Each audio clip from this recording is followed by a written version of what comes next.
Aqui para mais um vídeo com a FUT 360 e venho aqui fazer então um breve resumo de o que é que eu considerei das primeiras duas jornadas dos três grandes e depois vou fazer então uma previsão do que é que será ou o que é que acontecerá na terceira e quarta jornada, tendo em conta os diferentes desempenhos que os três grandes têm desempenhado até agora. Começando aqui pelo Sporting e que de certa forma teve aqui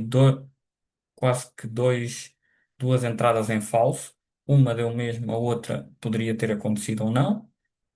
Neste caso não aconteceu. Mas começando aqui pelo jogo na Reboleira, eu acho que o Sporting nestes dois jogos tem entrado bem, tem entrado forte, tem entrado audaz, autoritário e os reforços têm feito a diferença. Zalazar está a jogar muito, Doumbia também, ah, Altimira também, Ioannidis também. Destaque também a formação do Sporting com o Flávio Gonçalves. Acho que está a fazer um grande início de campeonato. Há sempre aqueles pontos negativos, principalmente por questões de balneário, etc. Luís Soares não entrou como eu esperava, de certa forma. E agora vamos aqui falar um pouco de o que é que eu acho que se passa no Sporting e em comparação, por exemplo, com o Futebol Clube do Porto, eu acho que foi um erro gritante que o Sporting fez, ah, que é o facto de, ok, a equipa precisa de dinheiro e tudo mais. E é legítimo pensar dessa forma. Mas há aqui um pequeno ponto, que é, não é para vender a equipa toda. E é isso que tem acontecido um pouco ao Sporting nas segundas partes. Falta-lhe aquela estabilidade, falta-lhe aquela experiência, falta aquele controle de jogo, aquela frieza no meio campo, que aquele ponto de os jogadores já se conhecem bem, já jogam de trás para a frente, que era algo que aconteceu ano passado. E não há aquele tipo de jogador que, e os comentadores dizem o mesmo, que entre na segunda parte, que coloque gelo, que esteja ali a trocar a bola, que dê confiança ao Sporting, que destrua jogo, como por exemplo Morten Newman fazia muito bem a época passada, a Morita fazia muito bem a época passada, porque por vezes poderia não se notar em campo, mas eles estavam lá, estavam sempre, era como se utiliza aquela expressão no futebol, era tipo um polvo. Ele estava sempre lá, ele estava em todo lado e tu nunca o vias. E os jogadores que têm entrado, se calhar, ah, preenchem posições mais ofensivas e não tanto como funções para destruir o jogo. E eu acho que isso, em comparação com o Porto, foi um erro gritante que o Sporting fez, foi ter vendido toda a, a consistência, vendeu toda a base. E se uma equipa quer ser campeã, se uma equipa quer lutar, há uma regra base, não é uma regra que exista, mas é uma regra base, que é de toda a base que tu tens, tu só podes vender uma ah, tipo estrela no máximo, de uma equipa tipo que seja campeã. Nós estamos a dizer que o Porto que limpou o balneário todo, porque o balneário precisava de ser limpo, isso é completamente diferente. Agora, olhamos para este Porto, por exemplo, e eu já falo do Porto, obviamente que tem os seus pontos críticos, mas a base defensiva, que era onde o Porto estava mais forte, a consistência do meio campo ficou toda. Tudo que era Rosário, Bednarek, Chior, ficou tudo. Enquanto o Sporting vendeu-os todos. E uma equipa que principalmente vai jogar a Liga dos Campeões, ah, o peso e a experiência podem pesar então nas pernas ao Sporting. O Benfica, apesar de ter tido um tropeço logo no início,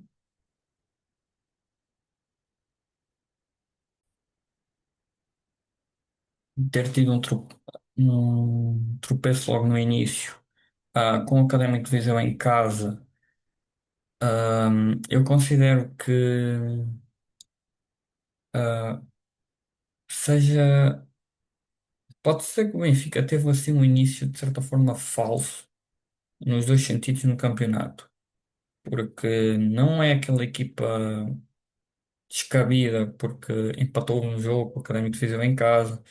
porque também teve um caudal ofensivo grande contra o Académico de Viseu, simplesmente não conseguiu concretizar em golos,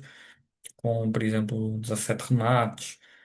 ah, contra esse mesmo Académico de Viseu, só que só concretizou dois. Tal como Marco Silva mencionou na conferência, uma equipa como o Benfica que marca dois golos, não pode sofrer dois golos em casa contra um Académico de Viseu, com todo o respeito ao mesmo, mas estamos a falar de uma equipa que ah, não, de certa forma não é o campeonato do Benfica, não tem a qualidade nem o investimento que o Benfica faz. E contra o Casa Pia, eu acho que também não é essa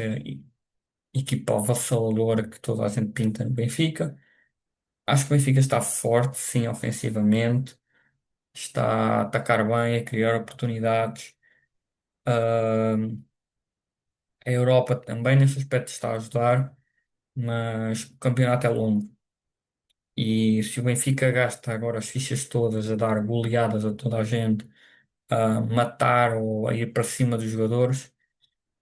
vamos chegar a isto com a experiência que tenho, chegamos à altura de novembro, dezembro,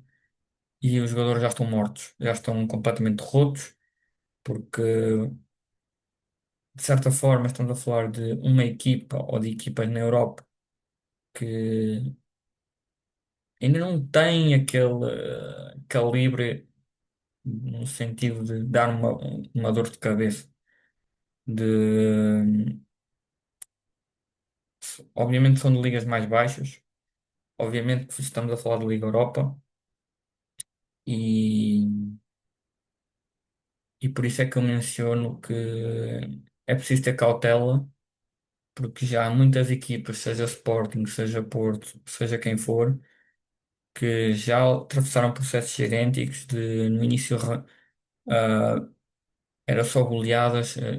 e chegou a um ponto que a equipa estourou. Já não dava mais, porque tinham de fazer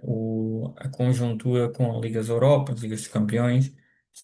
Por isso é que eu menciono, ainda não dá para avaliar bem o Benfica. A única coisa que eu posso mencionar é que se o Benfica quer ser campeão, ah, o- os campeões vêm-se normalmente, principalmente em Portugal, porque não temos profundidades suficientes para gerir Ligas Europas, Ligas dos Campeões, etc. É quem consegue fazer uma boa gestão na Liga dos Campeões, que foi o principal erro do Sporting no ano passado, que quis tudo e não conseguiu nada, e quem faz uma boa gestão a nível de jogadores. Ou seja, é chegar a um ponto de nós estamos focados no campeonato, vamos abdicar do resto, tal como o Porto, o ano passado, o fez em, por exemplo, ir para um dos quartos de final, um jogo importante, uma segunda mão em Inglaterra, que é sempre um estádio, um país difícil, e vai com um dos melhores jogadores, que é o Froholt, e vai com ele no banco. Ou seja, foi uma estratégia do treinador dizer: nós abdicamos desta taça, vamos ver o que é que isto dá, porque o nosso objetivo é o campeonato. Ponto. E o Benfica, nesse aspecto, iremos ver se o Marco Silva é inteligente nesse aspecto ou se vai, com toda a sede ao pote, vai estar sempre com os mesmos jogadores e acaba por arrebentar a equipa e chega a um ponto que a equipa já não consegue mais e vai